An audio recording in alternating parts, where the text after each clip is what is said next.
En effet, quand on commence à te parler de physique quantique, d'ondes de la pensée qui traversent l'univers, de champs vibratoires, etc., ton esprit, il est séduit, parce qu'il se dit « Ah, il y a une technologie secrète. Il y a une technologie secrète que je ne connais pas et que je vais apprendre à exploiter. Et qui va me permettre d'avoir ce que je veux, de manipuler ce que je veux, de manipuler la réalité. » Or, comme je vous l'ai déjà expliqué il y a quelques épisodes, ce n'est pas de la manipulation la vraie loi d'attraction. C'est l'inverse de la manipulation. Certaines choses dans le monde s'attirent mutuellement. Du coup, si je veux attirer cette chose-là, il faut que je comprenne ce qui l'attire, et que je devienne ce qui l'attire. Donc, que je comprenne et que je me transforme, ou que je fasse ce qu'il faut pour l'attirer. Que j'entre dans une relation symbiotique avec. Et non rester dans mon coin, penser certaines choses, et essayer de la manipuler par la pensée. Bonjour et bienvenue, c'est Bertrand, de la Fondation Magister, l'école des héros du monde réel. Pour le 45e épisode de la série, sur le thème de la reconnaissance, du succès externe, de la patience, de la confiance, de la vision, de la résolution, de l'abondance, de l'audace et de la loi d'attraction. Dans l'épisode d'aujourd'hui, on va continuer de parler de la loi d'attraction, et voir en quoi la version New Age, qu'on entend souvent, est à la fois trop simplifiée, et en même temps trop compliquée pour nous mener fiablement au succès. C'est un modèle qui a le cul entre deux chaises. Comme je vous le disais dans l'épisode précédent, à la base, l'intérêt de la loi d'attraction, c'est d'être un modèle intuitif, simple à comprendre, séduisant. Ça permet de capturer et de se représenter des choses difficiles à saisir, et ce, de manière simple et accessible. Le problème, c'est que cette simplicité, déjà en soi, elle est problématique. Elle est problématique parce que la réalité est tellement simplifiée dans ce modèle que ça en devient un piège à long terme. Sur le court terme, ça va te motiver de découvrir la loi d'attraction. Ça va mettre ton attention sur le fait que le mental a des conséquences sur la réalité extérieure. Et donc tu vas prendre plus au sérieux ce à quoi tu penses. Tu vas cultiver positivement ta pensée, etc. Et tout ça, c'est super. Mais encore une fois, la façon dont la loi d'attraction New Age explique les choses, c'est tellement simplifié, tellement réducteur, tellement romantisé, que ok, c'est super facile à comprendre, ça parle à tout le monde, mais les raccourcis et les décalages avec la réalité sont tellement énormes que finalement, par manque de précision, ça apporte beaucoup de confusion inutile en chemin. C'est comme un nuage de brouillard qui va masquer ce qui agit vraiment dans le monde et t'empêcher de voir les choses plus clairement. Et donc au final, te bloquer. Dans certaines situations, pour avancer, on a besoin de creuser notre vision de la réalité. De voir les choses plus en profondeur, plus en nuances. Nuances qui vont mettre en lumière pourquoi on n'arrivait pas à obtenir tel résultat. Pourquoi on était bloqué à un plafond de verre. Nous faire réaliser qu'on était aveugle à certaines nuances, et donc qu'on faisait n'importe quoi. Parce qu'on ne voyait et ne comprenait pas ces nuances. Car ce modèle grossier qu'on avait, à la manière d'un guide empoté et peu clair dans son guidage, il nous indiquait mal quoi faire dans ces situations. Il nous indiquait de persévérer encore et encore, et que ça devait marcher comme ça. Ce qui n'était pas ce qu'il fallait faire. Mais le truc, c'est que, non seulement ce modèle de la loi d'attraction New Age est trop simple, mais en plus, il est trop compliqué. C'est tout le paradoxe. À la base, l'intérêt de la loi d'attraction, c'est d'être simple. Mais le courant New Age a étoffé la loi d'attraction et empilé plein de concepts pseudo-scientifiques par-dessus qui ne font qu'embrouiller les choses. Comme une sorte de garniture inutile. Ce qui fait que, comme je vous le disais, ce modèle devient comme un nuage de brouillard qui va masquer ce qui agit vraiment dans le monde et t'empêcher de voir les choses plus clairement. À savoir essentiellement des dynamiques psychologiques. Pas de l'énergie physique, chimique, quantique ou je ne sais quoi, mais psychologique. Les valeurs J, tout ça. C'est à ce niveau que ça se passe. C'est sur un niveau au-dessus du physique que les choses se jouent.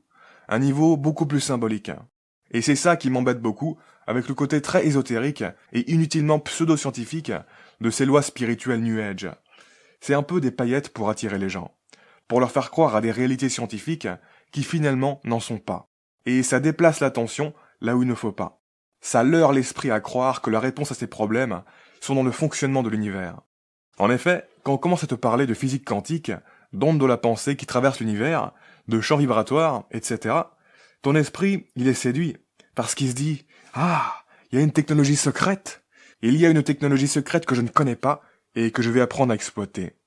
Et qui va me permettre d'avoir ce que je veux, de manipuler ce que je veux, de manipuler la réalité. » Or, comme je vous l'ai déjà expliqué il y a quelques épisodes, ce n'est pas de la manipulation la vraie loi d'attraction, c'est l'inverse de la manipulation. Certaines choses dans le monde s'attirent mutuellement. Du coup, si je veux attirer cette chose-là, il faut que je comprenne ce qui l'attire, et que je devienne ce qui l'attire. Donc, que je comprenne et que je me transforme, ou que je fasse ce qu'il faut pour l'attirer. Que j'entre dans une relation symbiotique avec. Et non rester dans mon coin, penser certaines choses, et essayer de la manipuler par la pensée. C'est le problème de ces lois spirituelles New Age. Ça nous embrouille avec tous ces concepts d'ondes, de vibrations, etc. Ça nous met l'esprit trop dans les nuages, pas assez terre à terre. À première vue, ça semble sophistiqué et avancé, ces histoires d'ondes et de vibrations qui traversent l'univers. On se dit, waouh, on touche à la physique et à l'univers, c'est sophistiqué. Sauf que non, c'est l'inverse de la sophistication. Le physique, c'est plus primitif que le psychologique. Ou dit autrement, le psychologique a une façon sophistiquée et simplifiée de voir le physique. Je répète, le psychologique est une façon sophistiquée et simplifiée de voir le physique. La vraie sophistication, c'est l'abstraction de la complexité. Ou dit autrement, la simplification. Et non la complication inutile. Qu'est-ce que je veux dire par là? Eh bien, l'un des rôles de notre cerveau, c'est de transformer et simplifier la complexité de ce qu'est la réalité, de ce qu'il est, des neurones, etc., pour créer une simplicité virtuelle très pratique. Une simplicité virtuelle qui va nous clarifier les choses et nous donner de la vision. C'est-à-dire qu'objectivement, la complexité de notre vie, elle existe par-dessus une complexité préexistante, une complexité atomique, quantique, etc. Et nous, on ne l'aperçoit pas, cette complexité préexistante. On n'est pas conscient. Mais ce n'est pas un défaut qu'on n'en soit pas conscient. Ce n'est pas un manque. Au contraire. Parce que la sophistication mentale, c'est de faire abstraction de tout ce qui n'est pas pertinent et utile à savoir. À savoir la physique atomique, la chimie, la physique quantique, les neurones, etc. Or, avec la loi d'attraction New Age, ils essaient de revenir à ça. Avec les ondes de la pensée, les fréquences, les champs vibratoires, etc. Ça met un jargon scientifique qui donne l'impression que c'est plus sophistiqué que de la simple psychologie. Alors que non, les atomes, les neurones, tout ça, c'est moins sophistiqué que de la simple psychologie. C'est plus primitif. Le niveau psychologique est subjectivement simple de notre point de vue. Mais c'est parce qu'il supervient sur le niveau physique, chimique, biologique, etc. La simplicité du niveau psychologique, elle est virtuelle. Oui, subjectivement, ça paraît relativement simple, le niveau psychologique. C'est beaucoup plus simple à comprendre que la physique pour nous. Mais en fait, objectivement, ce n'est pas simple du tout. Tout ce qui est psychologique, c'est hyper complexe, mais on ne s'en rend pas compte. Parce qu'on est dans notre niveau de perception, qui lui est virtuel. Et aussi, ce qu'il faut bien comprendre, c'est que le psychologique subjectivement simple implique le physique objectivement complexe. Parce que, comme je vous le disais, le psychologique a une façon sophistiquée et simplifiée de voir le physique. Par exemple, typiquement, vous et moi, on se perçoit comme des êtres humains, c'est-à-dire des choses assez abstraites et symboliques. On ne se perçoit pas comme des paquets de cellules qui échangent avec d'autres paquets de cellules, ni comme des paquets d'atomes ou même des paquets d'organes.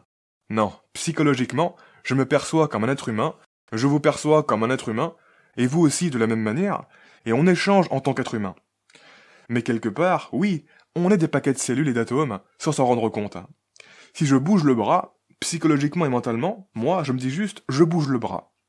J'ai une compréhension très simpliste de ce que je fais, de ce qui se passe, parce que je n'ai pas besoin d'en savoir plus que ça. Cela dit, si on analyse ce qui se passe, il y a plein d'atomes, de cellules, etc., qui sont mis en activité par la commande psychologique que j'envoie. Mais je n'ai pas besoin d'en avoir conscience de tout ça. Ça serait contraignant. Donc la simplicité mentale du bougeage de bras, elle est virtuelle. Dans le sens où si on creuse, il y a une complexité énorme derrière. Encore une fois, le psychologique a une façon sophistiquée et simplifiée de voir le physique.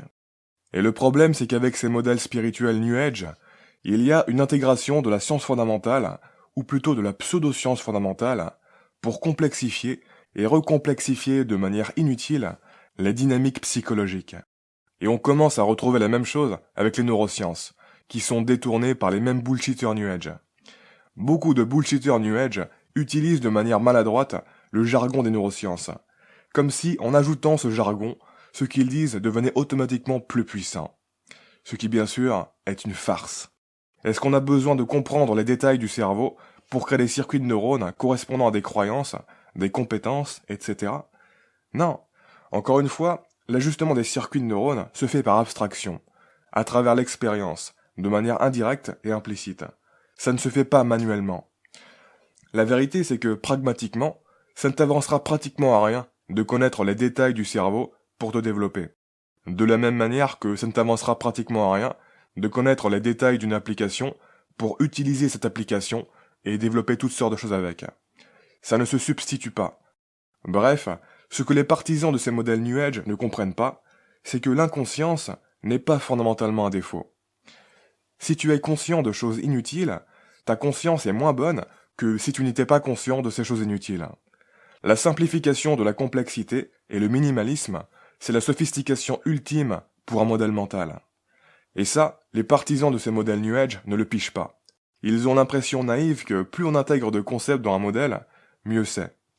Ils ne comprennent pas que le niveau mental a évolué pour faire abstraction de toutes les complexités de la réalité qu'ils essaient d'intégrer dans le niveau mental. Concrètement, ce que ça veut dire, c'est que ces modèles spirituels New Age, en forçant ces concepts physiques dans notre espace de conscience, c'est de la branlette intellectuelle qui surcharge inutilement notre espace mental et nous empêche d'avoir une vision stratégique claire et épurée. C'est de la distraction contre-productive. Ça te fait perdre la balle des yeux. Si vous voulez, c'est un peu l'illusion de croire qu'en comprenant comment un jeu vidéo a été programmé, alors ça va nous aider à nous orienter dans le jeu. Ou alors de croire qu'en montrant à l'utilisateur les rouages d'une application dans l'application, alors ça va aider l'utilisateur à bien utiliser l'application. Alors que bien sûr, c'est à l'envers. C'est justement en masquant la complexité inutile de l'application et en offrant à l'utilisateur qu'une interface claire et épurée, qu'il va clairement pouvoir utiliser l'application sans avoir besoin de compétences vis-à-vis de comment l'application fonctionne. Le rôle du mental, c'est de se déléguer le plus possible des complexités inutiles à gérer. Parce que de déléguer plein de choses à l'inconscient, ça permet de décharger la conscience, ça permet de la libérer, ça lui permet de s'élever et de clarifier la vision de la réalité. Dit autrement, pour pouvoir efficacement s'orienter dans la réalité, il faut être dans une représentation stratégique qui fait abstraction de tous les détails inutiles pour ne laisser apparaître que ce qui est pertinent. Moins tu as de choses à gérer, plus tu peux voir grand et loin. Plus tu as de choses à gérer, plus ta vision est obfusquée. Donc, d'un point de vue de l'évolution et de la nature, si on veut augmenter la capacité de contrôle d'un organisme vivant sans augmenter ses ressources cognitives, alors, dans sa conscience, on doit compresser la complexité de la réalité le plus possible. Et donc, encore une fois, décharger la conscience de ce qui n'est pas pertinent. Du coup, le fait que l'on ne soit pas conscient de tout l'aspect science physique de notre existence, que ce soit complètement opaque pour nous, c'est pas un bug, ce n'est pas un défaut, ce n'est pas un manque, c'est une fonctionnalité, c'est un plus. Le défaut, c'est de ramener ça inutilement dans notre conscience, sans raison ergonomique particulière. Ce qui est exactement ce que font les modèles spirituels New Age. Et c'est ce qui fait qu'ils sont trop compliqués pour nous mener efficacement au succès. Pour comprendre cet argument, ça peut aider de réaliser que le cerveau est un rouage du système de la vie et de la culture. Mais que pourtant, le cerveau est beaucoup plus complexe que notre vie et notre culture. Ça paraît absurde, et pourtant, pas du tout. Car la complexité de notre cerveau sert à créer la simplicité de notre vie. De la même manière qu'en informatique, les programmeurs développent du code complexe pour créer des interfaces simplifiées pour les utilisateurs. Notre cerveau est hyper complexe pour permettre une simplification de notre interfaçage avec la vie. Sans cette complexité de notre cerveau, on n'aurait pas la capacité de comprendre aussi facilement toutes sortes de choses sans comprendre tout ce que ces choses impliquent. Encore une fois, on ne se considère pas comme des organes, ou même comme des atomes. Non, on se considère comme un être humain. Un être humain, c'est quelque chose d'assez abstrait. On ne saurait pas trop le définir, mais intuitivement, on sait ce que c'est. Pareil pour le temps. Le temps, on l'utilise très bien. On s'en sert tous les jours. D'un point de vue utilisateur, notre cerveau sait relativement bien gérer le temps. Cela dit, si on nous demande d'expliquer le temps d'un point de vue physique, on serait perdu. Mais justement, on n'a pas besoin de ça. On n'a pas besoin de comprendre scientifiquement le temps. On a juste besoin de savoir l'utiliser. Donc, encore une fois, la complexité de notre cerveau sert à créer une interface utilisateur pragmatique. Le cerveau est complexe pour que l'on soit utilisateur de notre corps, utilisateur de la vie, utilisateur de la réalité, etc. Le cerveau crée la perspective du joueur. Quand j'apprends quelque chose dans ma vie, je ne suis pas en train d'essayer de créer les bons circuits de neurones dans mon cerveau. Non, ça se fait par enrobage. Et si je devais gérer mes circuits de neurones, la vie serait beaucoup plus complexe et ingérable. C'est une bonne chose que je n'ai pas à me soucier de ces circuits de neurones. Et c'est pareil pour la physique atomique de mon corps, la physique quantique de la réalité, etc.